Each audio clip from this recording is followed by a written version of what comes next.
আমাৰ সংখ্যালঘু মানুহে মুছলমানে গো মাংস খায় যদি আমি বেলেগ ধৰ্ম মানিবই লাগে তেনেহলে আমি ইছলাম ধৰ্ম কিয়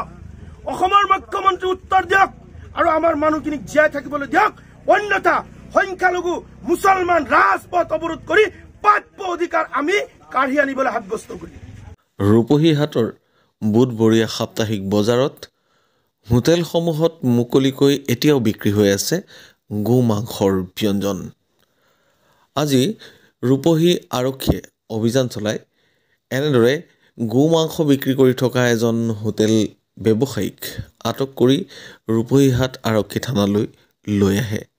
তেওঁৰ লগতে তেওঁ ৰান্ধি থোৱা মাংসখিনিও থানালৈ লৈ আহে গো মাংস ব্যৱসায়ী যুৱকজনক আটক কৰাৰ সন্দৰ্ভত প্ৰতিক্ৰিয়া প্ৰকাশ কৰিছে সংখ্যালঘু নেতা মুছাব্বিৰ আলী আহমেদে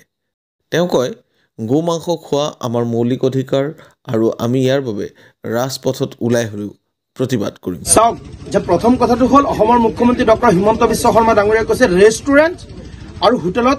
যিবোৰ নেকি আপোনাৰ আনুষ্ঠানিক জেগা য'ত হিন্দু এৰিয়া বেছি হিন্দু মানুহ বেছি থাকে তাত আপোনাৰ গো মাংস বধ কৰিবলৈ মনা কৰিছে আজি ৰূপহীত যিটো ঘটনা হ'ল চালো যে ৰূপহীৰ যিটো গৰু বজাৰ আছিলে গৰু বজাৰৰ একদম ভিতৰৰ গলিত এজন ব্যক্তিয়ে তাত আপোনাৰ সৰুকে হোটেল দি পেলাই জীৱিকা নিৰ্বাহ কৰি আছে নিজৰ ল'ৰা ছোৱালীক শিক্ষা দি আছে নিজৰ ঘৰটো পোহপাল দি আছে সেই ব্যক্তিজন মুজিবুৰ ৰহমান নামৰ ব্যক্তি এজনক তাৰ পৰা এৰেষ্ট কৰি আনি পেলাই এতিয়াও আপোনাৰ ৰূপহী থানাত বহাই ৰাখিছে মানুহজনৰ ওপৰত এটা অন্যায় অত্যাচাৰ আৰম্ভ হৈ গৈছে গতিকে মুছলমান এৰিয়াত যদি খায় অসমৰ মুখ্যমন্ত্ৰীৰ কথাৰ লগত কৰ্মৰ লগত কোনো ধৰণে মিল নাইকা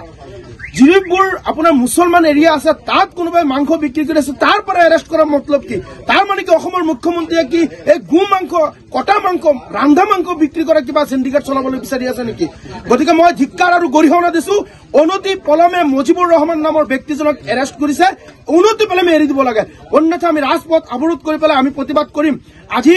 আমাৰ যিসকল সংখ্যালঘু মুছলমান আছে কোনোবাই গৰু কাটিছে যিসকল কছাই ব্যক্তি আছে তেওঁলোকে বিক্ৰী কৰিছে তেওঁলোকৰ পেট পোহপাল দিছে আৰু এজনে কিনি নি পেলাই আপোনাৰ হোটেলৰ মাজত এই মাংস বনাই বিক্ৰী কৰি পেলাই নিজৰ জীৱিকা নিৰ্বাহ কৰি নিজৰ ল'ৰা ছোৱালীক পোহপাল দি আছে নিজৰ ল'ৰা ছোৱালীক শিক্ষা দি আছে গতিকে অসমৰ মুখ্যমন্ত্ৰী আপোনাৰ ইমান হিংসা কিয় আমাৰ মুছলমান মানুহখিনি কৰ্ম সংস্থাপন হৈ পেলাই চলি আছে ইয়াত আপোনাৰ হস্তক্ষেপ কৰাৰ অৰ্থ কি গতিকে আমাৰ মানুহখিনি স্বাৱলম্বী দেখিলে অসমৰ মুখ্যমন্ত্ৰী ডক্টৰ হিমন্ত বিশ্ব শৰ্মা ডাঙৰীয়াৰ হিংসা লাগে গতিকে অসমৰ মুখ্যমন্ত্ৰীক স্পষ্ট ভাষাত কৈছো আপুনি যিসকল মানুহ গৰু কাটি পেলাই জীৱিকা নিৰ্বাহ কৰিছে সেইসকল মানুহৰ কৰ্ম সংস্থাপনৰ ব্যৱস্থা কৰক আমি যিমান সংখ্যালঘু এৰিয়া আছে টোটেলি আমি গৰু মাংস বন্ধ কৰি দিম মই এটা টকশ্বত বহি পেলাই কৈছিলো যে কোনো এটা মুছলমান এৰিয়াৰ ভিতৰত আপোনাৰ গাই গৰু কাটি পেলাই তাত ভক্ষণ কৰিব নোৱাৰিব বিক্ৰী কৰিব নোৱাৰিব প্ৰথম প্ৰতিবাদ মই কৰিম দেখা গ'ল আজি গাই গৰু বিপৰীত মানুহে বলদ গৰু বা বিভিন্ন গৰু কাটি আছে সেইবোৰত আপোনালোকে ইমান ধৰণৰ আপোনালোকে হিংসা কিয় আমাৰ মানুহখিনিক জীয়াই থাকিবলৈ আপোনালোকে দিয়ক কি বুলি ভাবি লৈছে আমাৰ মানুহখিনিক আজি আমাৰ মানুহখিনি কোনোবাই কিবা এটা কৰি পেলাই যদি চলে তাত সিন্ডিকেট চলোৱাৰ আপোনালোকৰ মাথা মাৰি থাকে গতিকে অসমৰ মুখ্যমন্ত্ৰী ডক্টৰ হিমন্ত বিশ্ব শৰ্মা ডাঙৰীয়াক স্পষ্ট ভাষাত কৈছো যদি ইয়াৰ পিছত আৰু কোনো এটা ঠাইত এজন কছাই এজন মাংস বিক্ৰী কৰা যদি হোটেলৰ মালিকক এৰেষ্ট কৰে আমি সংখ্যালঘু মুছলমান ওলাই প্ৰতিবাদ কৰিম আৰু মই কৈ আছো কোন থানাৰ পুলিচ কোন আউটপোষ্টৰ পুলিচে টকাৰ বিনিময়ত মাংস বিক্ৰী কৰিব দিয়া গোটেইকেইটা মই তথ্য আনি পেলাই এওঁলোকক মই ফচাম আপোনালোকে চাব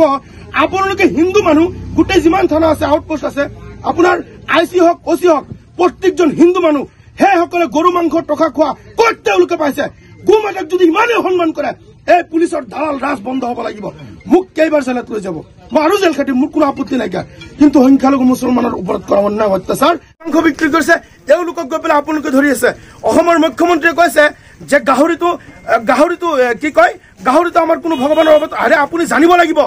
গাহৰিও ভগৱানৰ অৱতাৰ বুলি আমি গম পাওঁ আমাৰ গাহৰিৰ লগত কোনো লেনদেন নাই আমাৰ সংখ্যালঘু মানুহে মুছলমানে গো মাংস খায়